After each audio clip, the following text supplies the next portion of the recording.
Hello everyone, welcome back to Maths and Matrix. I'm Lakshmi ma'am and here I am back with the very important session that I'm solving the previous year's papers, and we have solved till now the NDA 2, NDA 1 2021 and NDA 2020 as well as the NDA 2 2019. So ये हमारा paper NDA 1 2019 जो हम solve करेंगे, and मैं बता दूं कि हम सेट ए पेपर सॉल्व कर रहे हैं in serial order wise. Okay, तो let us get started with the very first question which is based on the sequences and series. What is the nth term of the sequence? अभी sequence कौन सा है बताया नहीं गया, but हमें देख के समझ में आ रहा है कि रेशियो जो हो सकता है कांस्टेंट हो सकता है. तो ये जो सीक्वेंस है जीपी बन सकता है, इसके लिए हमें निकालना है general term, that is nth term of this sequence. तो अभी एक बार देख लेते हैं कि रेशियो सेम है कि नहीं. तो second term divided by first term ratio ले लो, क्या आ रहा है ratio -5. Third term divided by second term का रेशियो ले लो, ये भी -5 आ रहा है ना, मतलब r is equal to -5. So the given sequence is the GP sequence. GP sequence के लिए जनरल टर्म का फॉर्मूला क्या होता है, ये होता है AR to the power n-1, isn't it? तो यहाँ पे सब्स्टिट्यूट करो, AN इज इक्वल टू आपको आएगा A है 25 और R मिला -5 to the power n-1, जिसको हम लिख सकते हैं 5 to the power 2 into -1 to the power n-1 into 5 to the power n-1. ये टोटल 5 की पावर कंबाइन कर लो तो आपको दिख क्या आ रहा, -1 to the power n-1, 5 to the power कितना होगा n+1, बिकॉज ये +2 ये -1 के साथ ऐड हो रहा, right, it will give you +1 there. ठीक है, तो ये है हमारा answer, that is the option number D then, isn't it. चलो बढ़ते आगे विद द नेक्स्ट क्वेश्चन जो कि था रिलेशन से. Suppose x is equals to the set defined with the 4 elements 1 2 3 and 4 and r is a relation on the set x. If our relation set is consisting of the elements 1, 1, 2, 2, 3, 3, 1, 2, 2, 1, 2, 3 and 3, 2, then which one of the following is correct? Is it that R is reflexive and symmetric but not transitive? If you read the other options also, they are talking about the reflexive, symmetric and transitive only. तो हम क्या कर सकते हैं, हम one by one के लिए check करेंगे, बट सबसे पहले रिफ्लेक्सिव तो देख लो. अभी हमारे पास सेट में 4 एलिमेंट्स है, तो रिफ्लेक्सिव होने के लिए अगर relation R x to x अगर डिफाइंड है, तो रिफ्लेक्सिव होने के लिए रिलेशन R में 1 1 रहना, 2 2 रहना, 3 3 रहना, 4 4 भी रहना, but 4 4 does not belong to R. तो ये क्या बता रहा है, R इज नॉट रिफ्लेक्सिव. तो R रिफ्लेक्सिव नहीं है. यहाँ कहाँ पे बताया गया है, नीदर रिफ्लेक्सिव यहाँ पे है, यहाँ ये ऑप्शन रिजेक्ट हो गया, ये रिजेक्ट हो गया, ये बी और सी में यहाँ पे कॉम्पिटिशन है, देखते कौन सा आएगा. तो हम सिमेट्री की बात कर लेते. सिमेट्री में क्या होता, सिमेट्री में आपको चेक करना रहता है अगर a, b belongs to r है तो हमें b, a भी बिलोंग्स टू r होना चाहिए. तो एक बार देख लेते वो, हमारे पास 1, 2 है, 2, 1 है, बढ़िया. 2, 3 है, 3, 2 भी है, अच्छी बात है. तो जो एलिमेंट है उसका हमें रिवर्स एलिमेंट है, तो ये तो सिमेट्रिक है. तो मैं r क्या बोलूंगी, r is a symmetric, because जो भी a, b हमारे पास है उसका b, a भी r में है. अभी देखते ट्रांजिटिव है क्या रिलेशन, एक बार अच्छे से देख लो. तो हमारे पास ट्रांजिटिव होने के लिए रिलेशन का क्या कंडीशन होता है, एक बार रिमाइंड कर लो. इसके लिए क्या कंडीशन होता है, अगर AR भी है, BRC है, तो ARC होना चाहिए, है ना. तो देखते वो है क्या, हमारे पास है 1, 2, 2, 1, फिर 1, 1 है कि नहीं. 1R2 है, 2R1 है, ओके, सिमेट्रिक की वजह से ये 1R1 भी है, चलो बढ़िया बात है. बट यहाँ पे देखो 1, 2 है हमारे पास, 1R2 है, 2R3 है, 1R3 है क्या हमारे पास, 1R3 नहीं है क्या, नहीं है. तो इसका मतलब ये R जो है ना, इट्स नॉट ट्रांजिटिव. हमें एग्जाम्पल मिल गया, हमें काउंटर एग्जाम्पल मिल गया. देखो ये वाला 1R2 हमारे पास था, 1R2 था, 2R3 था, तो 1R3 चाहिए ना, 1R3 चाहिए ना. तो 1R3 हमारे पास नहीं है R में, इसीलिए ये क्या हो गया, नॉट अ ट्रांजिटिव. तो ये रिफ्लेक्सिव नहीं है, ट्रांजिटिव नहीं है, but it is a symmetric. तो इसका आंसर क्या आना है, it is not reflexive. Okay, it's neither reflexive not transitive but symmetric. तो इसका करेक्ट आंसर आना है ऑप्शन डी. सही बात है. देखो अभी नेक्स्ट क्वेश्चन हम देखेंगे. नेक्स्ट क्वेश्चन भी फिर से रिलेशंस पे ही था. There is a relation R defined on the set of natural numbers x r y such that x square minus 4xy plus 3y square equals to 0. ये relation defined है, x square minus 4xy plus 3y square is equals to 0. ये quadratic equation satisfy करने वाले variables x and y, ये है relation R के members. मतलब relation R में ऐसे सब कुछ x, y आ रहे, रिलेशन R में ऐसे सब कुछ x, y आ रहे जो कि ये रिलेशन को सेटिस्फाई करते हैं, है ना। तो अभी हमें देखना है कि क्या देखना है कि रिलेशन रिफ्लेक्सिव सिमेट्रिक है, ट्रांजिटिव है और क्या है।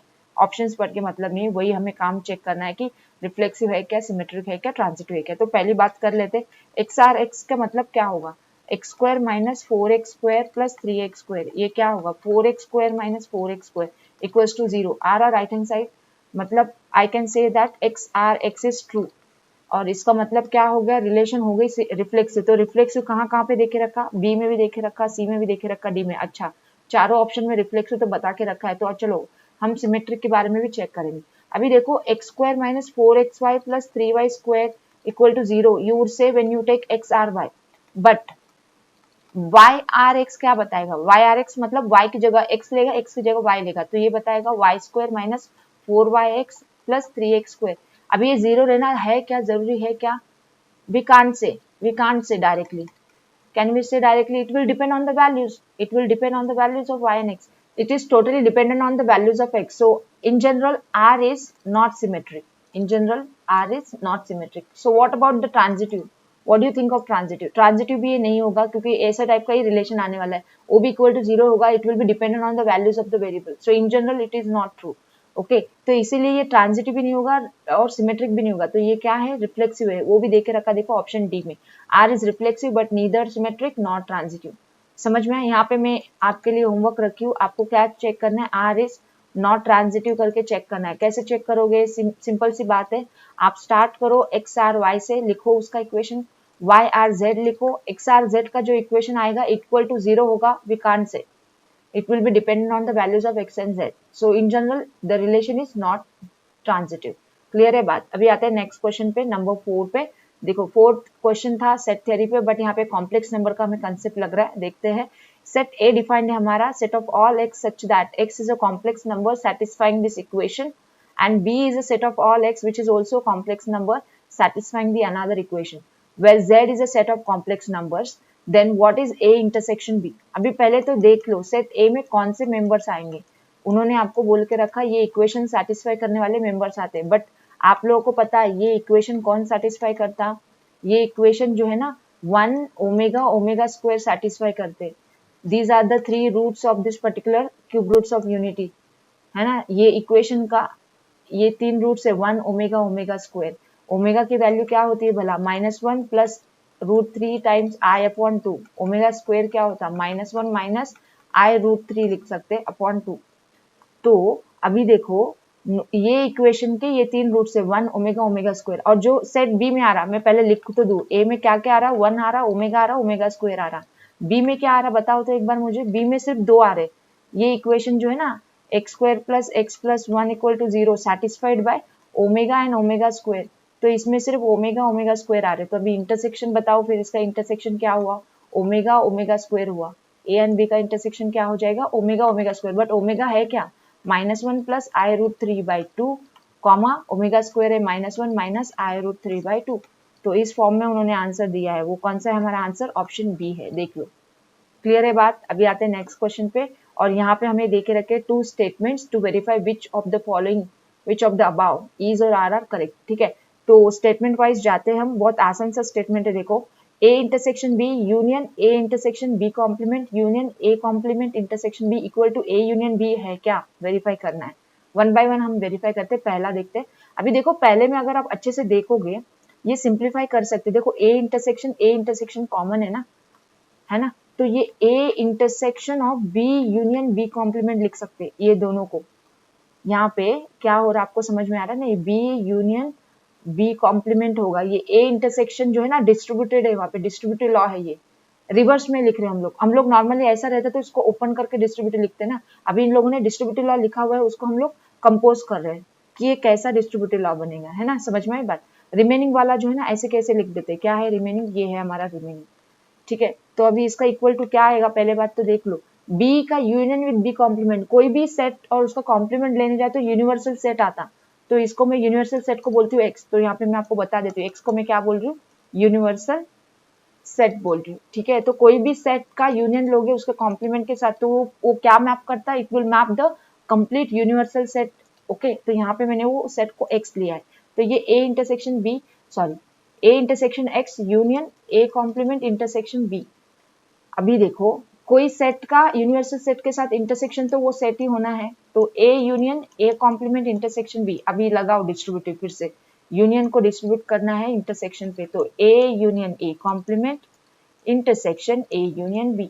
अभी फिर से देखो सेम बात हो रही है यहाँ पे, A union A complement x आएगा, इसका intersection with A union B क्या आएगा, ए यूनियन बी आएगा, जो कि राइट हैंड साइड दे के रखा है। तो पहला स्टेटमेंट क्या है, करेक्ट है। पहला स्टेटमेंट क्या है, करेक्ट है। अभी सेकंड स्टेटमेंट की बात करते हैं। सेकंड स्टेटमेंट की देखो, यहाँ पे यूनियन को डिस्ट्रीब्यूट करना है इंटरसेक्शन पे, तो सेकंड में A union A complement intersection A union B complement. A union A complement, union of a set and its complement, अभी बताया एक्स होगा यूनिवर्सल सेट, इसका इंटरसेक्शन विद कोई भी सेट क्या होता, वो सेट ही होता। कौन सा सेट जो है, अभी वो बोल रहा है ये भी ये यूनियन बी है क्या, नहीं है, this is not equal to A union B. आप देख रहे हो ना बी कॉम्प्लीमेंट आ रहा है उधर, तो सेकंड स्टेटमेंट रॉन्ग है, सिर्फ only first statement is correct, तो ऑप्शन ए है इसका राइट चॉइस। क्लियर है बात। अभी आता है नेक्स्ट क्वेश्चन पे, जो भी था सेट थ्योरी पे। Okay, let x be a non empty set and A B C be the subsets of x. तो एक एक्स ना, इसको यूनिवर्सल के तौर पे मान लो, क्योंकि इसके सबसेट बता के रखे ए बी सी। ठीक है, अभी बोला है 3 स्टेटमेंट्स लेना है 1 2 3 और उनको वेरीफाई करना है। फटाफट से वेरीफाई करते हैं। देखो ए जब बी सी का सबसेट होगा तो A intersection B C intersection B का सबसेट होगा क्या, बिल्कुल भी होगा। देखो ये तो सिंपल सा लॉ है, ए जब सी के अंदर है, बंदा ए सी के अंदर है, ये ए है ये सी है, ठीक है, तो ये ए का किसी सेट के साथ का इंटरसेक्शन बी आना है सी का इंटरसेक्शन विद बी, क्योंकि ये बी सेट तो दोनों में है और हमें यहाँ पे कंडीशन ये पता है कि ए जो है ना सी के अंदर है, तो ये ए इंटरसेक्शन बी, ये सेट सी इंटरसेक्शन बी क्या आना है, this is true, this is true. Union, union की बात करो, यूनियन में भी वही होगा, ए यूनियन बी भी जो है ये सबसेट हो जाएगा सी यूनियन बी के साथ, क्योंकि यहाँ पे भी क्या हो रहा, ये यूनियन बी है, यहाँ पे ऑलरेडी पता है कि ए इज अ सबसेट ऑफ सी, तो ये तो पूरा यूनियन इसके यूनियन में आना ही है। ये क्लियरली हमें दिख के आ रहा है, इसको कुछ क्या वेरीफाई करोगे, सेट लेके वेरीफाई करो, आप कुछ ए सेट सबसेट ऑफ सी लेके वेरीफाई करो चाहो तो, ये तो क्लियरली समझ के आ रहा है ना, ऐसे ही होगा। आप विजुअलाइज भी कर सकते हो, या तो आप क्या कर सकते हो, you take the example, you take set A you take set C. कैसे लेंगे, ए सबसेट सी रहना, समझो ए को हमने ले लिया 1 और सी को हमने ले लिया 1,2 और बी को हम कोई तो बड़ा सेट ले लेते, समझो 2 3 4 ऐसा कुछ ले लेते, तो आप वेरीफाई कर सकते हो कि पहला statement is very correct, very much correct. ठीक है, तो अभी सेकंड स्टेटमेंट की बात करते हैं नेक्स्ट लाइन पे, A intersection B subset of C intersection B. A intersection B, इसका इंटरसेक्शन सबसेट बोला जा रहा है सी इंटरसेक्शन बी के साथ। अभी देखो इसमें कॉमन क्या है, बी बी कॉमन है, तो ये अगर ये सबसेट का रिलेशन है तो ये तो for all sets B A should be subset of C रहना जरूरी है वहां पे, है ना। ये जो ऊपर वाली स्टेटमेंट है ना, ये रिवर्स में भी ट्रू होना बहुत ही जरूरी है, कि जब भी हमारे पास, देखो इसका मैं एग्जांपल ले लेती हूँ ना, समझो मैं ए को ले लेती हूँ यहाँ पे 1,2 और बी को ले लेती हूँ 1,2,3, ओके, और सी को मैं ले लेती हूँ 1,2,3,4, ऐसे मैंने रैंडम सेट्स ले लिए, मेरे को वेरिफिकेशन करना है अभी। ए इंटरसेक्शन बी क्या हो रहा है, देखो ए इंटरसेक्शन बी आपका हो रहा 1,2, सी इंटरसेक्शन बी क्या हो रहा, देख लो सी इंटरसेक्शन बी क्या हो रहा 1,2,3। अभी दिख के आ रहा कि ये सबसेट है, दिख के आ रहा क्या, 1,2 इज कंटेंट इन 1 2 3, तो ये कंडीशन सेटिस्फाई हो रही है। अभी देख लो ये कंडीशन भी सेटिस्फाई हो रही है क्या, ए सी के अंदर है क्या, देख लो ए सी के अंदर है, तो ये तो ट्रू है, ये स्टेटमेंट भी ट्रू है। ठीक है, this is true for all sets B such that A is a subset of C. ठीक है, ये स्टेटमेंट जब भी रहेगी फॉर ऑल सेट्स बी के लिए A has to be subset of C. ठीक है, अभी थर्ड स्टेटमेंट की बात करते हैं, थर्ड स्टेटमेंट पे आ जाओ। हमने प्रूव किया कि पहला करेक्ट है, सेकंड करेक्ट है, थर्ड की बात करते, A union B subset of C union B रहेगा क्या, ये कभी पॉसिबल है, for all sets A subset of C तभी पॉसिबल है, ये भी क्लियरली करेक्ट है, ये भी आप देख लो, नहीं यही एग्जाम्पल में देख लो, ए यूनियन बी आप जब बनाओगे इसमें आएगा 1 2 3, 1 2 3 is a subset of C union B, 1 2 3 4 है ना, तो A is a subset of C है ना, तो ये भी 2 and 3 are clearly verified, 2 and 3 are clearly verified with the above set of examples. ठीक है, तो इसमें all the 3 statements are correct, तो इसका आंसर रहना चाहिए ऑप्शन डी। सही बात है। देखो अभी नेक्स्ट क्वेश्चन देखते हैं हम 7th वाला जो कि मैट्रिसेस पे है। If B is a matrix 3x3 order matrix then what is the adjoint of B. Basic question था, एडजॉइंट ढूंढना है। एडजॉइंट निकालने के लिए आपको क्या चाहिए रहते, कोफैक्टर के एलिमेंट्स चाहिए रहते, है ना। कोफैक्टर CIJ का फॉर्मूला क्या होता है, -1⁻I+J MIJ होता है। अभी MIJ क्या होते हैं, माइनर फैक्टर्स होते हैं जो आपको डिटरमाइन करने होते हैं, है ना। तो C11 कैसे मिलता है आपको पता है, फर्स्ट रो फर्स्ट कॉलम को, है ना, एक्सक्लूड करके ये M11 निकालते, तो 4 × 0 - 1 × 0 0 आ रहा। C12 क्या रहेगा, first row second column, first row second column, ये क्या आएगा 0 - 0, ये भी 0 आ रहा। C13 कितना आ रहा देख लो, C13 क्या आएगा, फर्स्ट रो थर्ड कॉलम, है ना। ये 2 - 4 कितना आता है, 2 - 4 -2, और ये 1 + 3 4 आता ना। जब भी ये पावर इवन हो जाती है माइनस क्या हो जाता है प्लस, तो ये माइनस तो माइनस ही रहेगा। ये 11 माइनस आया, 2 - 4 -2 आया, ठीक है। फिर क्या है 21, C21 क्या आता है देख लो, second row first column, second row first column ना। हाँ तो ये कितना आएगा 0 - 0, ये 0 आ रहा। C22 second row second column, ये इरेज करते जाना पड़ेगा मुझे, सेकेंड रो सेकेंड कॉलम, तो 0 - 0 0 आ रहा। C23 देख लो, सेकेंड रो थर्ड कॉलम, ये 3 - 2 1 आ रहा। और ये 2 + 3 5 होता ना, मतलब ये -1 आएगा। देखो ये डेफिनेशन को फॉलो करना आप कोफैक्टर एलिमेंट्स लिखने के लिए, है ना। फिर ये हो गया, फिर क्या है अपना 31, C31 निकाल लेते हैं अभी। C31 क्या आएगा, थर्ड रो फर्स्ट कॉलम, ये 0 - 0 0 आएगा। C32 क्या आएगा, थर्ड रो सेकेंड कॉलम, ये 0 - 0 0 आ रहा। C33 क्या आएगा, थर्ड रो थर्ड कॉलम, ये आएगा 3 4 12 -4, 12 - 4 आता 8, बट 3 + 3 6 प्लस इवन आ रहा ना, तो ये वही रहेगा जो है ना। 3 4 12 -4, ये 8 ही रहेगा। तो ये मिले हमें एलिमेंट्स। अभी इनको लिखना है हमें, एडजॉइंट मैट्रिक्स बनानी है हमें। एडजॉइंट मैट्रिक्स क्या होती है, कोफैक्टर की ट्रांसपोज होती है। तो एडजॉइंट मैट्रिक्स को हम कैसे लिखते हैं, ये जो मैट्रिक्स C है कोफैक्टर वाली, इसकी ट्रांसपोज होती है, ठीक है। तो नेक्स्ट लाइन पे मैं लिखूंगी एडजॉइंट मैट्रिक्स डायरेक्टली आपके लिए।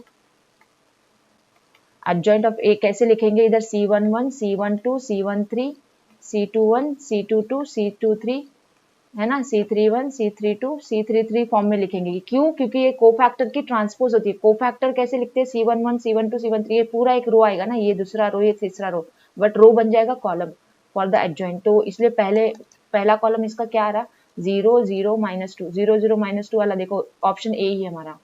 यहाँ पे हम रुक सकते हैं, पर एक बार कंफर्म कर लेते पूरा मैट्रिक्स। C21 कितना आया 0, C22 0, C23 आया -1, दिख क्या रहा है, ये सही है। फिर C31 हमारा आया 0 0 8, 0 0 8, देखो सब एलिमेंट्स मेरे सही आए, तो मैंने कंफर्म भी किया आपके लिए, ठीक है। हमारा आंसर है ऑप्शन ए। समझ में आई ना बात आपको। ये कोफैक्टर निकालने के बाद ये C मैट्रिक्स क्या है, C मैट्रिक्स है कोफैक्टर मैट्रिक्स। हमारा जो एडजॉइंट मैट्रिक्स रहता है, ये कोफैक्टर मैट्रिक्स का क्या रहता है, ट्रांसपोज रहता। तो कोफैक्टर मैट्रिक्स आप यूजुअल नोटेशन में लिखते हो ना, C11 पहला एलिमेंट, पहला रो का पहला कॉलम का एलिमेंट C11, फिर पहला रो का सेकेंड कॉलम का एलिमेंट C12, ऐसे नॉर्मल यूजुअल वे का मैट्रिक्स लिखते हो ना, कोफैक्टर है वो, उसका ट्रांसपोज कौन रहता, एडजॉइंट रहता है, जो कि मैंने यहाँ पे लिखा। ये है हमारा एडजॉइंट का फॉर्मूला, चाहे तो आप डायरेक्ट इसको याद कर सकते हो, ठीक है। ये हो गई बात 7th क्वेश्चन की। अभी देखते हैं नेक्स्ट क्वेश्चन, 8th क्वेश्चन है हमारा। What are the roots of this equation which involves the modulus in it? Equation बहुत अच्छा है, आपको सॉल्व करके इसको पता करने पड़ेंगे रूट्स। अभी सबसे पहले एक बात देख लेते हैं, ये जो क्वाड्रेटिक एक्सप्रेशन है इसको फैक्टराइज कर सकते, देखो x - 3 इंटू x - 2, नहीं x + 2, x - 3 इंटू x + 2 के फैक्टर्स बनेंगे इसके। तो अभी है मॉडुलस ना, अभी है यहाँ पे मॉडुलस, तो हमें मॉडुलस की प्रॉपर्टी पता है ना, modulus will be equal to x when x is positive and it will be -x when x is negative. तो हम यहाँ पे केसेस लेंगे, हम पहला केस, और किसके ऊपर केस लेंगे, देखो ये जो है ना इसके रूट्स, x = 3 एंड x = -2 इसके रूट्स है इक्वल टू के इक्वेशन के, है ना। तो हमें कंडीशन लेनी है x लेस देन -2 पहला, सेकेंड x -2 से बड़ा लेंगे, इक्वल टू -2 से बड़ा लेंगे बट लेस देन 3 लेंगे, थर्ड लेंगे x greater than equal to 3 करके। ऐसे 3 केस लेने पड़ेंगे हमें, है ना। तो पहला केस सॉल्व कर लेते हैं, when you take x less than -2, तो लेस देन -2, तो ये मॉड की वैल्यू क्या हो जाएगी, negative. Negative of the mod की ये एक्सप्रेशन का फैक्टर क्या था वो लिखो, x - 3 था इंटू x + 2 था, इक्वल टू यहाँ पे राइट हैंड साइड था x + 2। इसको अभी हम कैसे सॉल्व करते पता है, ये माइनस को उस साइड में लेके जाओ, प्लस हो जाएगी, तो 0 is equal to x + 2 into x - 3, sorry x + 2 के पास में जा रहा है ये negative term right hand side में, तो ऐसे होगा। तो इसमें क्या है कॉमन, x + 2 कॉमन है और ब्रैकेट में बचेगा 1 + x - 3, तो ये हमें देगा x + 2 इंटू x - 2। इसको सॉल्व करो, x equal to -2 and x equal to 2, but इसमें से हमारा कंडीशन क्या है, x less than -2, so but हम यहाँ पे लिखेंगे x can not be -2, therefore हमें यहाँ से लेना होगा x इक्वल टू 2, एक सोल्यूशन हमें यहाँ पे मिला x इक्वल टू 2। अभी दूसरी कंडीशन लेते हैं, दूसरा केस क्या था, -2 से बड़ा, इक्वल टू एन बड़ा बट लेस देन 3, तो यहाँ पे भी ये लेस देन 3 है ना, तो मॉडुलस क्या हो जाएगा, निगेटिव रहेगा, है ना, minus of x - 3 into x + 2 is equal to x + 2। तो इसको भी उस तरह से ही सॉल्व करना, तो ये 0 इज इक्वल टू x + 2 को कॉमन लेके यहाँ पे क्या आ रहा है हमें, x - 3 + 1 आ रहा है ना, तो ये x + 2 into x - 2 equal to 0, तो ये x equal to -2 and x equal to 2। अभी यहाँ पे भी किसको लेंगे, ये -2 यहाँ पे इंक्लूड है बट 2 भी यहाँ पे इंक्लूड है, तो x equal to -2 and x equal to 2 are roots, ये सही बात है यहाँ पे, ठीक है।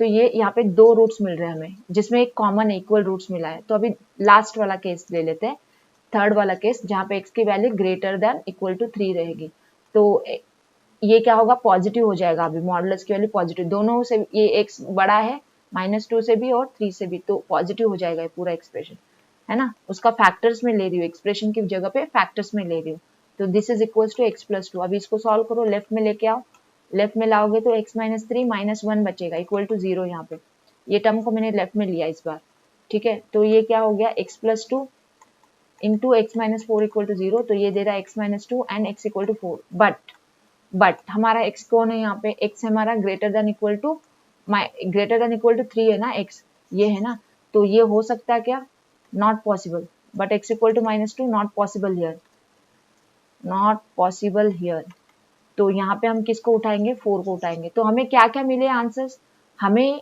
हमारे पूरे प्रोसेस में हमें मिला x इक्वल टू 2, फिर -2 मिला, फिर 4 मिला, तो ये 3 रूट्स है इसके, तो इसका आंसर क्या हो गया, ऑप्शन डी हो गया। क्लियर है क्या बात, ये थोड़ा सा ऐसा ही सॉल्व करना रहता है ये क्वेश्चन, ओके। अभी आते हैं नेक्स्ट क्वेश्चन पे हम, जो है 9th क्वेश्चन। आप चाहे तो यहाँ पे हिट एंड ट्रायल कर सकते हो, हिट एंड ट्रायल भी कर सकते हो, हिट एंड ट्रायल से ये ऑप्शन मिलेगा, अगर आप कोई प्रोसेस नहीं करनी तो हिट एंड ट्रायल कर सकते हो, ठीक है। देखो नेक्स्ट क्वेश्चन देखते हैं अभी 9th वाला। If A is known to you, which is 2x2 matrix, then matrix A is an what type of it is? It is a singular matrix or involuntary matrix or nilpotent matrix or idempotent matrix. तो आपको ये matrix A की definition देने के कौन सा type का matrix है। देखो सबसे पहले तो सिंगुलर का जान लेते, डिटरमिनेंट A निकाल लेते। डिटरमिनेंट A क्या आ रहा है, 0 -1, तो ये -1 आ रहा है, विच इज नॉट 0, मतलब A इज नॉट सिंगुलर, तो पहला ऑप्शन क्या हो गया, रिजेक्ट हो गया।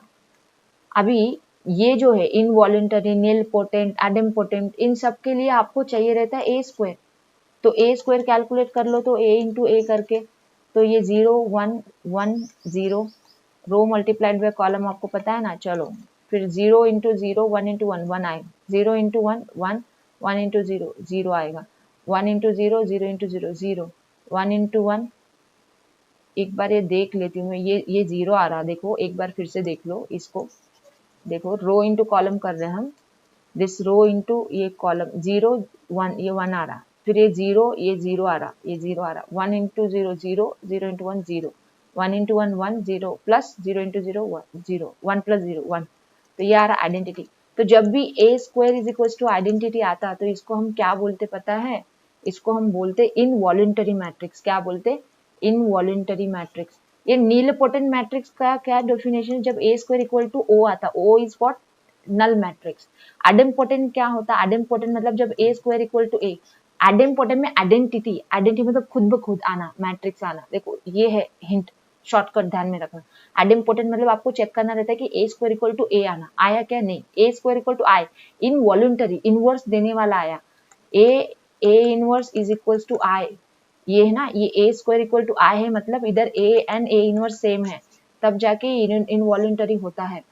और मैट्रिक्स भी नॉन सिंगुलर है ना, तो इससे तो हमें समझ में आ चुका था कि ये इनवॉलंटरी होने के चांसेस है।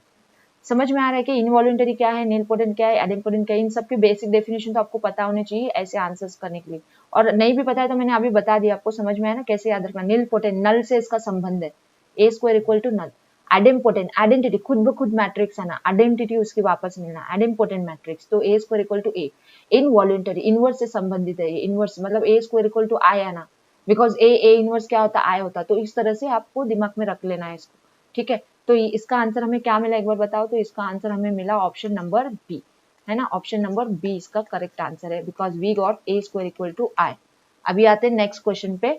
नेक्स्ट क्वेश्चन है हमारा 10th क्वेश्चन। यहाँ पे भी मैट्रिक्स देके रखी है हमें, और ये मैट्रिक्स को इक्वेट किया गया एक कॉम्प्लेक्स नंबर के साथ, और बोला गया है then what are the values of x and y respectively. ठीक है, हमें क्या निकालने हैं, एक्स एंड वाई के वैल्यूज निकालने। अभी ये मैट्रिक्स है, राइट हैंड साइड में कॉम्प्लेक्स नंबर है, तो ये हमें क्या हिंट दे रहा, हमें क्या हिंट दे रहा है, ये स्केलर कभी आएगा, scalar is the value of the determinant of the matrix, तो इसका डिटरमिनेंट हमें लेना है।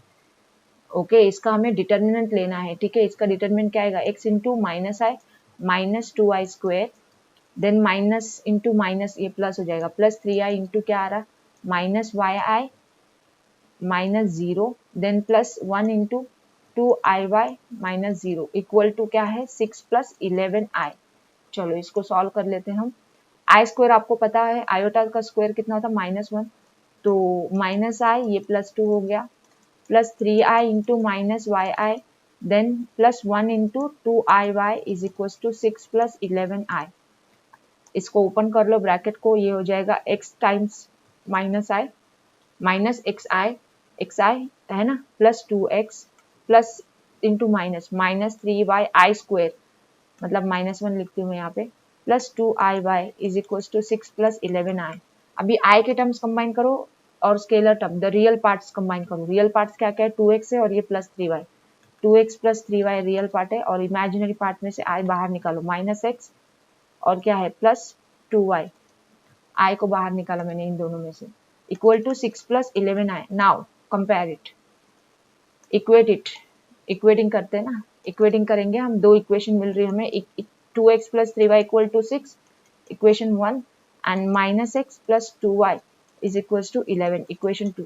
अभी इन दोनों को साइमल्टेनियसली आपको सॉल्व करना है, तो मैं अगर इस इक्वेशन को इंटू 2 करके ऐड कर देती हूँ तो x कटेगा, 2 मल्टीप्लाई हो रहा है ना, 3 प्लस 4 कितना होता है 7, और ये यहाँ पे कितना होता है 2 इंटू 11 22 प्लस 6 22 प्लस 6 28 होता है, तो y इक्वल टू 4 आएगा, y इक्वल टू 4 इक्वेशन 1 में पुट कर लो, तो हमें x देगा, x कितना देगा 6 माइनस 3 4 12 अपॉन 2 कितना आ रहा -6/2 दैट इज -3, तो x हमें आ रहा -3, y हमें आ रहा 4, और वो दे के रखा हमें ऑप्शन नंबर ए में।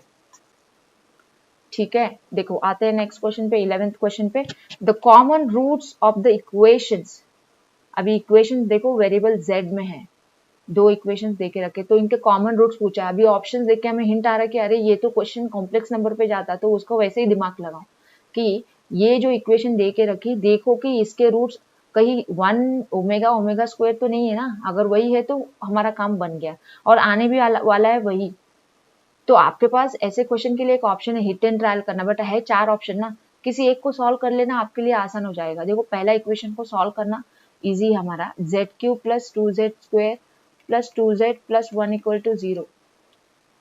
ठीक है, आप इसमें देख सकते हो कि इसका अगर मैं ओमेगा करके रूट ले लूँ इसको ओमेगा करके, तो z³ ओमेगा क्यूब आपको पता है कितना होता है, ओमेगा क्यूब 1 होता, तो ये 1 प्लस ये 2 ओमेगा स्क्वायर प्लस ये 2 ओमेगा प्लस 1 इक्वल टू 0 होता, तो ये 2 प्लस ये 2 बाहर ले लिया, omega square plus omega equal to 0, और आपको पता है ये वैल्यू क्या होती है -1 होती है ना, omega square plus omega plus 1 equal to 0 होता ना, तो ओमेगा स्क्वायर प्लस ओमेगा क्या -1, तो दिख क्या रहा 0 आ रहा कि नहीं, left hand side equal to right hand side आ रहा कि नहीं आ रहा ना, मतलब मैंने यहाँ पे आपको ऑन द स्पॉट क्या वेरीफाई किया, मैंने आपके लिए वेरीफाई किया कि ये ओमेगा एंड ओमेगा स्क्वायर इसके रूट्स हैं, मैंने ओमेगा करके चेक किया, ओमेगा करके चेक किया मैंने, इसका रूट आया।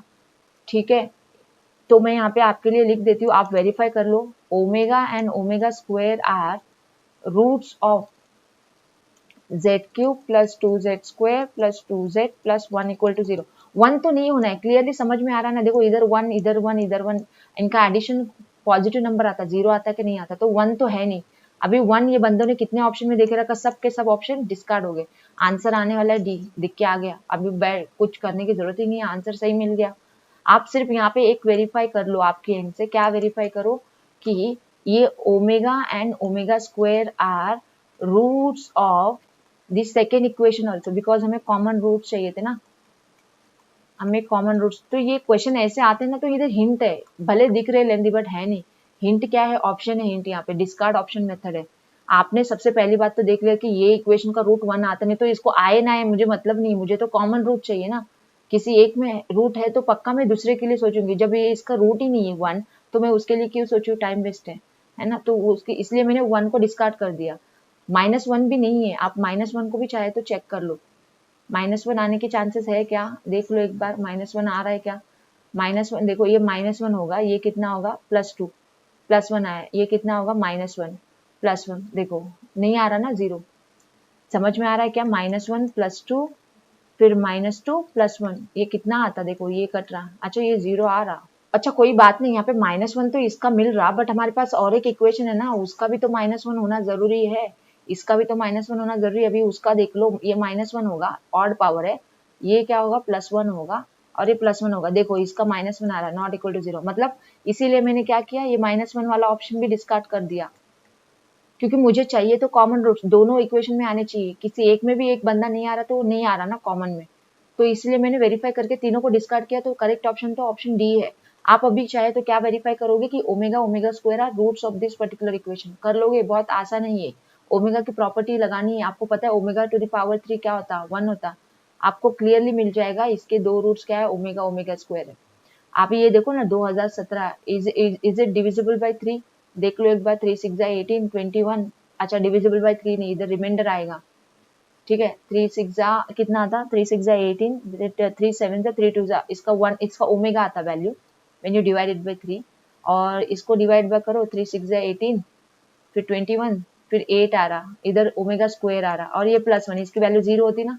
देखो मैंने आपके लिए यहाँ पे कर लिया ओमेगा स्क्वायर, अभी आप कर लो ओमेगा स्क्वायर यहाँ पे सब्स्टिट्यूट करो, पावर डबल होनी है, आना फिर से वही है, ये ओमेगा क्यूब होगा, ये ओमेगा होगा, ये ओमेगा स्क्वायर होगा, फिर से 0 ही होगा, ठीक है। ये सब ऐसे ओरली करने आने चाहिए आपको, सब आसान है ये, ठीक है।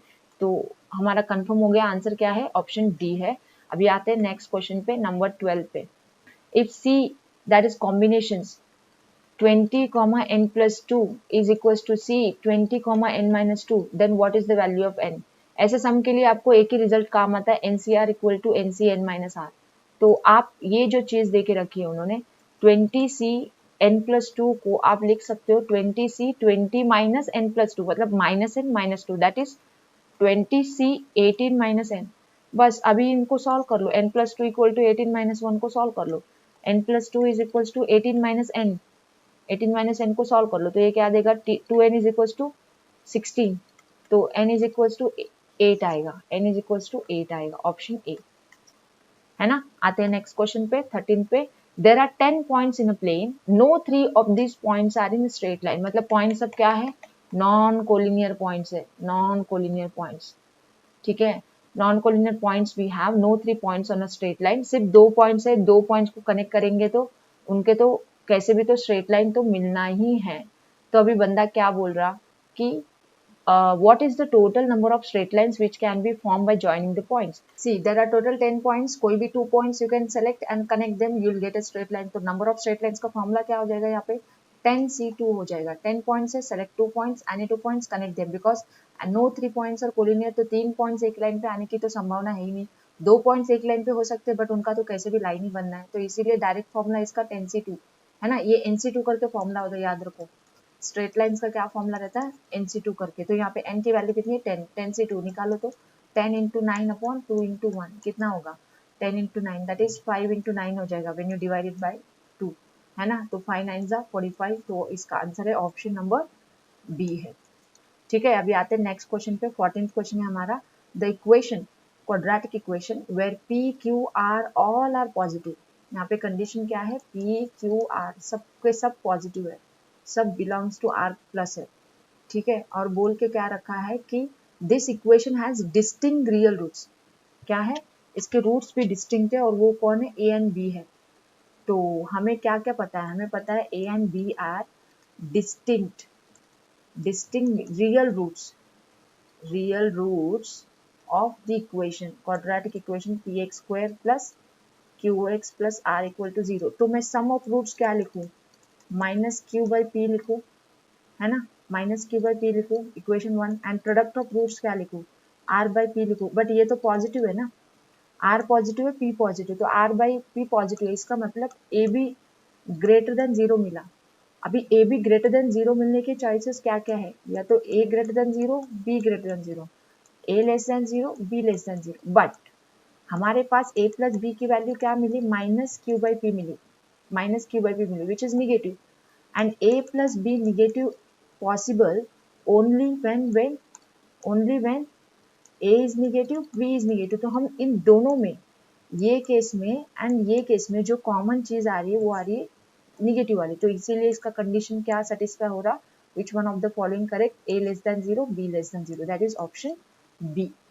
क्लियर है बात। अभी आते हैं नेक्स्ट क्वेश्चन पे। 15th क्वेश्चन है हमारा, सेट ए हमें दे के रखा है which consist of the elements lambda, और दूसरा एलिमेंट के अंदर दो बंदे आ रहे हैं lambda and mu. Then power set of A पूछा है, पावर सेट ऑफ ए में कौन आते हैं बंदे, इसमें सब सबसेट्स आते हैं। तो पहला सबसेट तो एम्प्टी होता है, दूसरा सबसेट पहला एलिमेंट का बनाओ लैम्बडा करके, और दूसरे एलिमेंट का बनाओ, दूसरे एलिमेंट जो है ना, बी केयरफुल, है ना, इसको क्या है, ये एक एलिमेंट है, एलिमेंट उसको ब्रैकेट आएगी, और तीसरा एलिमेंट कौन रहेगा इसका, लैम्बडा, लैम्बडा म्यू करके एलिमेंट्स रहेंगे, ये दो एलिमेंट्स रहेंगे, है ना। तीसरा एलिमेंट, ये पहला, दूसरा, तीसरा, चौथा, अच्छा 3 हो गए, ये सिंगल सिंगल वाले 2, और ये पूरा अपना पूरा, तो टोटल 4 आएंगे। देखो कार्डिनलिटी ऑफ ए कितना है, यहाँ पे 2 है, तो cardinality of power set of A कितना रहेगा, 2 to the power 2 4, 1 2 3 4। तो अभी देखते हैं ये कौन सा है, फिर एम्प्टी आ रहा, लैम्बडा आ रहा, then this it will come and this. So option B मैंने करेक्ट पकड़ा है, that is option B is correct for this. ये तो नहीं आएगा, इसमें 2 एम्प्टी दिखा रहा, ये भी नहीं आएगा क्योंकि ये तो सेट है ही नहीं, ये तो सेट है ही नहीं, है ना, ये एलिमेंट है, इसको डबल ब्रैकेट आनी है ना सेट बनाने के लिए। और इसमें ये भी देखो, ये भी इसमें ये भी मिस्टेक है ना, ये मिस्टेक है। तो करेक्ट ऑप्शन क्या है, बी है हमारा, ठीक है। अभी आते हैं नेक्स्ट क्वेश्चन पे, जिसके लिए आंसर करने के लिए हमारे पास डायरेक्शन है to follow. In a school all the students play at least one of the 3 indoor games, इधर chess, carrom and table tennis. 60 play chess, 50 play table tennis, 48 play carom, 12 play chess and carom, 15 play carom and table tennis, 20 play table tennis and chess। ये information दे के रखी है, तो ये Venn diagram में आप इसको डिस्प्ले कर सकते हो। तो 3 सेट हमें दिख रहे हैं ना यहाँ पे, 3 सेट, ठीक है। यहाँ पे ले लेते हैं चेस वाला, और सेकेंड सर्कल ले लेते हैं कैरम, CM करके डिनोट करते हैं, और तीसरा है टेबल टेनिस, TT। तो अभी देखो उन लोगों ने क्या बोला, how many play chess, 60, chess वाले 60 है, कैरम वाले कितने हैं, कैरम वाले है 48, एंड टेबल टेनिस वाले है 50, और जो है 12 play chess and carrom, chess and carrom का 12 है कॉमन, मैं इसको दूसरा कलर ले लेती हूँ, ये है 12 common. Then carrom and table tennis का कितना है, 15 है कॉमन, एंड देन 20 है टेबल टेनिस एंड चेस, तो ये है 20। हमें ये चीज़ नहीं पता है, इसको x बोल लेते हैं। तो अभी बंदों ने बोला क्या, ये स्कूल में जो भी स्टूडेंट्स है ये 3 गेम में से खेलते हैं, मतलब ये इनका यूनियन ही क्या हो जाता, total number of students in the class हो जाता है ना। तो इसका union number of chess union CM union TT, इसका यूनियन क्या होगा, number of C plus number of M plus number of TT, ये CM है, okay CM minus number of, मैं यहाँ पे ये फॉर्मूला लिखने के बजाय इसके वैल्यूज लिख देती हूँ, आपको पता है ना ये फॉर्मूला, बेसिक फॉर्मूला है, सभी को पता ही होगा। तो नंबर ऑफ C है 60, फिर नंबर ऑफ CM है 48, TT है 50, minus 12 minus 15 minus 20 plus x होता है इसमें, है ना, ये कॉमन इंटरसेक्शन जो तीनों में आता है ना। तो ये फॉर्मूला आपको पता है। तो अभी हमें क्वेश्चन क्या है इसके ऊपर एक बार देख लेते हैं, ठीक है। क्वेश्चन है हमारा 16 क्वेश्चन, जो बोल रहा है what is the what can be the minimum number of students in the school. Minimum number of students, ये टोटल नंबर ऑफ स्टूडेंट्स ही है ना, जो यूनियन हम निकाल रहे हैं वो नंबर ऑफ स्टूडेंट्स है। ये क्या है जो मैं आपको बोल रही थी, ये क्या चीज़ है, ये नंबर ऑफ स्टूडेंट्स ही है, क्योंकि पूरा यूनियन करेंगे तो हमें पूरे स्टूडेंट्स ही मिलेंगे क्लास के, जैसे मैंने आपको बताया। ठीक है, अभी ये स्टूडेंट्स मिनिमम कब रहेंगे, जब ये एक्स की वैल्यू क्या रहेगी, 0 रहेगी। अगर ये एक्स की वैल्यू कुछ आएगी तो इसमें ऐड होके आएगी ना, मिनिमम रहने की एक्स 0 रहना जरूरी है। So number of students will be minimum if X is equals to 0। अब अभी x 0 है, मतलब नंबर ऑफ स्टूडेंट निकाल लो पिछली वाली एडिशन सब्ट्रैक्शन करके। ये कितना हो जाएगा देखो, 60 प्लस 48 108, 108 प्लस 50 158। तो ये मैं लिखती हूँ यहाँ पे 158 माइनस कितना, माइनस 27 माइनस 47। इसका कितना होगा देखो, प्लस है 0, x का वैल्यू 0, तो इसका कितना आ रहा है हमें 1, 15 माइनस 4 11, 111। तो इसका आंसर क्या आ रहा है 111। समझ में आया ना आपको लॉजिक, ये मिनिमम होने के लिए स्टूडेंट्स x की वैल्यू 0 रहना। अभी मैक्सिमम के लिए उसकी वैल्यू क्या रहना, मैक्सिमम कॉमन रहना, क्योंकि नंबर ऑफ स्टूडेंट्स तो हमें क्या मिला, नंबर ऑफ स्टूडेंट्स हमें मिला 158 माइनस 47 प्लस x करके मिला ना। तो अभी इसकी वैल्यू मैक्सिमम कब रहेगी, ये मैक्सिमम रहने के लिए इसको मैक्स टू मैक्स कॉमन रहना। मैक्स टू मैक्स कॉमन क्या रह सकता है, देखो यहाँ पे डायग्राम में आओ, इसमें हाईएस्ट कॉमन क्या निकलेगा, 12 है, 15 है, 20 है, ये कॉमन रीजन्स। इसमें हाईएस्ट कॉमन क्या निकलेगा, तीनों का हाईएस्ट कॉमन क्या निकलेगा, 12 मेंबर्स कॉमन निकलेंगे ना। तो इसीलिए हाईएस्ट कॉमन हमें लेना है। नेक्स्ट इसमें क्या लेना है, हमें हाईएस्ट कॉमन लेना है। तो we should take highest common, that is 12, 15 20 में से हाईएस्ट कॉमन लेना है, हाईएस्ट कॉमन स्टूडेंट्स। समझ में आया इसका लॉजिक। तो इसीलिए इसका आंसर क्या हो जाना है, देयरफॉर नंबर ऑफ स्टूडेंट्स का आंसर क्या हो जाना है, ये आंसर हो जाना है 158 माइनस 47 कितना, वो 111 था ना, 111 प्लस ये 12 कितना हो जाएगा 123 हो जाएगा। तो इसका आंसर है option B. Now let's see this question number 18। If A is an identity matrix of order 3, A क्या है, आइडेंटिटी मैट्रिक्स है of order 3/3, then its inverse, A inverse भी क्या रहेगी, वो भी तो आइडेंटिटी रहेगी 3/3 की, है ना, it will be equal to A only. ये आपको पता है क्या, अगर कोई भी स्क्वायर मैट्रिक्स है, अगर ए स्क्वायर मैट्रिक्स है, ओके, ए अगर स्क्वायर मैट्रिक्स है, moreover it is equals to I, then I का इनवर्स भी आई ही होता है। आई का इनवर्स कोई नया मैट्रिक्स नहीं आता, ये बात आपको पता रहनी चाहिए। तो यहाँ पे ये बंदे ने क्लियरली बोला है कि ए कौन है, आइडेंटिटी मैट्रिक्स है ऑफ ऑर्डर 3, स्क्वायर मैट्रिक्स है ना आइडेंटिटी मैट्रिक्स, तो इसका इनवर्स भी क्या रहेगा, सेम मैट्रिक्स रहेगी। इधर आई के बदले ए को ही बोलना है, क्योंकि वो ए को ही आइडेंटिटी मैट्रिक्स बोल रहा है। तो इसका आंसर क्या है, ऑप्शन बी है। आसान सा सवाल था ये, क्लियर है। अभी आते हैं नेक्स्ट क्वेश्चन पे, 19 पे। If A is a square matrix of order 3 such that its determinant is 4, determinant of A कितना है, 4 है, और ए की ऑर्डर क्या है बोला है उसने, 3x3 है। What is the determinant of its transpose, अरे वाह, डिटरमिनेंट ऑफ ए ट्रांसपोज तो डिटरमिनेंट ऑफ ए ही होता ना। ट्रांसपोज में क्या होता है, सिर्फ all the rows would be converted into columns, तो इससे डिटरमिनेंट की वैल्यू चेंज नहीं होती। डिटरमिनेंट की वैल्यू चेंज कब होती है, आपने प्रॉपर्टीज पढ़ के रखी है, जब कोई एक सिंगल रो को सिंगल कॉलम में लिखो, या तो कोई दो रो को इंटरचेंज करो, है ना, या तो दो कॉलम को इंटरचेंज करो, तभी जाके साइन चेंज होता है। बट जब पूरे के पूरे रोज आप कॉलम में लिखते हो, मतलब मैट्रिक्स का ट्रांसपोज निकालते हो, तो उसके डिटरमिनेंट की वैल्यू चेंज नहीं होती। ये तो प्रॉपर्टी ऑफ डिटरमिनेंट है। तो डिटरमिनेंट ऑफ ए ट्रांसपोज भी क्या हो गया, 4 ही हो गया। This is by property, it's very much clear. ठीक है, इसका आंसर भी क्या रहेगा, ऑप्शन डी रहेगा। ठीक है, अभी आते हैं नेक्स्ट क्वेश्चन पे, जो कि हमारा question number 20, last question of this session. From 6 programmers and 4 typist and office wants to recruit 5 people. Total people कितने हैं, 6 + 4 10 है। 10 में से कितने लोगों का रिक्रूटमेंट हो रहा है, 5 लोगों का। ठीक है, तो 10C5 सिलेक्शन चल रहा है यहाँ पे। What is the number of ways this can be done so as to recruit at least 1 typist? अभी टाइपिस्ट कितने ले है, 4 है। सेलेक्ट कितने करने, 5 बंदे। एटलीस्ट 1 टाइपिस्ट का मतलब क्या होता है जानते हो, एटलीस्ट 1 टाइपिस्ट मतलब हम एक भी ले सकते हैं, हम एक भी ले सकते हैं, हम 2 भी ले सकते हैं, 3 भी ले सकते हैं, मैक्सिमम 4 टाइपिस्ट अवेलेबल, तो मैक्सिमम 4 ले सकते हैं। तो अभी हमें नंबर ऑफ वेज निकालने, ताकि हम एटलीस्ट 1 टाइपिस्ट को रिक्रूट करें, बट हम रिक्रूट करने वाले 5 जन को। अगर अभी नंबर ऑफ वेज का इसका स्ट्रक्चर बनाते हैं, अगर मैं एक टाइपिस्ट लेती हूँ 4 में से, तो मुझे 4 जन को प्रोग्रामर को लेना पड़ेगा। 64 प्लस अगर मैं 2 टाइपिस्ट को लेती हूँ तो कितने बंदे बचे, 3 को प्रोग्रामर बनाना पड़ेगा, मुझे रिक्रूटमेंट करना पड़ेगा। या तो मैं 3 को टाइपिस्ट ले रही हूँ तो प्रोग्रामर्स कितने लूंगी, 2, और 4 जन को टाइपिस्ट ले रही हूँ तो प्रोग्रामर कितना लूंगी, 1, और इससे ज्यादा तो आगे नहीं जाएगा ना। ऐसा नहीं है इसमें प्रोग्रामर लेंगे ऐसा तो केस नहीं आएगा, इतना ही केस आ सकता है। तो अभी इसका वैल्यू निकाल लेते हैं, फिर नंबर ऑफ वेज मिलेंगे। 4C1 कितना, 4। 64 कैसे निकालेंगे आप, 62 करके, 64 से में 62 तो 6 इंटू 5 अपॉन 2 इंटू 1, फिर ये plus 4C2 4 into 3 by 2 into 1 है ना। और 63 क्या आएगा, 6 into 5 into 4 upon 3 into 2 into 1 plus 4C3 same as 4C1 4 होता, 62 6 into 5 by 2 into 1 plus 64 sorry ये देखो 61 है और 4C4 1 होता ना, एंड 61 6 होता। तो इसका वैल्यू निकाल लेते हैं, इसका कैलकुलेशन कर लेते हैं हम लोग।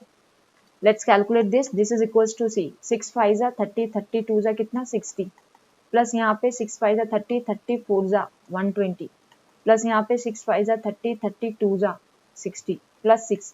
अब इसका एडिशन में 1 प्लस 6 आ रहा है और उसका एक ही दिया गया ऑप्शन, तो ऑप्शन तो सी होना है बट कंफर्म कर लेते हैं। तो 10 प्लस देखो ये 6 ये 2 8 प्लस 6 14 कैरी 1 तो ये हो गया 246। तो इसका आंसर क्या है, 246 वेज है to select to recruit 5 people out of the given with condition that we recruit at least 1 typist। तो इसका आंसर हो गया ऑप्शन नंबर सी। और इस सेशन में हमने कंप्लीट किए क्वेश्चन नंबर 1 से लेके 20 for the paper NDA 1 2019। Stay tuned, I would be coming up with the next set of questions with the next set of questions of the paper NDA 1 2019. Till then, do not forget to like the session, share it with your friends, and subscribe to my YouTube channel for getting uploads required for your preparation towards NDA. Thanks for watching this video. I would meet you in the next session.